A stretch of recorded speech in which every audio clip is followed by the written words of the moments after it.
नमस्कार जी, आज से इंस्पायर केमिस्ट्री टेक के इस वीडियो में आपका स्वागत है।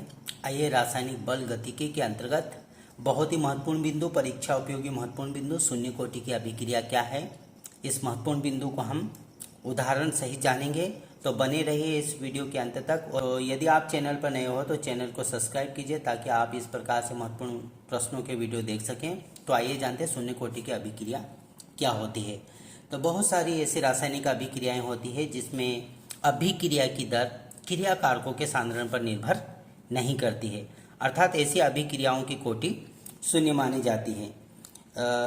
आइए इसे हम पुनः संक्षिप्त में जानें। तो बहुत सी ऐसी अभिक्रियाएं होती है जिनमें अभिक्रिया की कोटि अभिकारकों के सांद्रण पर निर्भर नहीं करती है। इन अभिक्रियाओं में अभिक्रिया की कोटि शून्य होती है। आइए हम इसे उदाहरण के माध्यम से जानें। आइए इसे पुनः हम संक्षिप्त में जानें।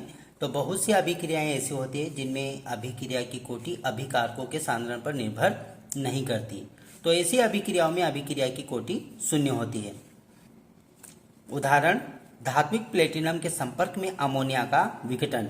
अमोनिया प्लेटिनम उत्प्रेरक की उपस्थिति में टूटकर नाइट्रोजन व हाइड्रोजन में परिवर्तित होता है।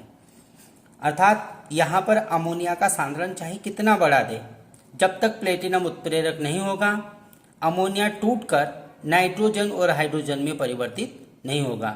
अर्थात अभिक्रिया की दर क्रियाकारक के सांद्रण पर निर्भर नहीं करती है।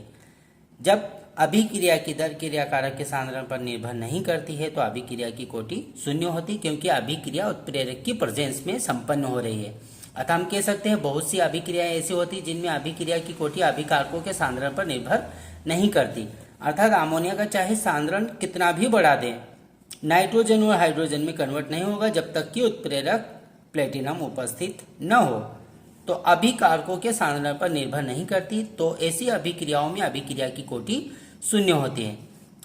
अर्थात ऐसी अभिक्रियाएं जो उत्प्रेरक की उपस्थिति में संपन्न होती हैं, अर्थात उत्प्रेरक की उपस्थिति में क्रियाकारक क्रिया करके उत्पाद बनाते हैं, ऐसी अभिक्रियाओं की कोटि शून्य मानी जाती है। तो आइए पुनः हम इसे आगे जानें।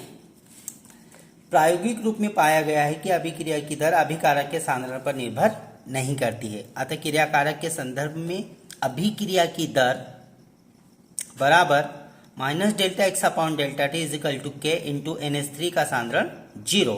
अर्थात अमोनिया का सांद्रण कितना भी बढ़ा दें या कम कर दें, अभिक्रिया की कोटि शून्य मानी जाएगी, क्योंकि अमोनिया उत्प्रेरक की उपस्थिति में टूटकर नाइट्रोजन और हाइड्रोजन में कन्वर्ट होते हैं। अर्थात यहाँ पर सांद्रता का कोई प्रभाव नहीं है। अतः NH3 का सांद्रण 0। अतः अभिक्रिया की कोटि यहाँ पर शून्य है। तो इस महत्वपूर्ण प्रश्न को हमने उदाहरण के द्वारा जाना। Thank you.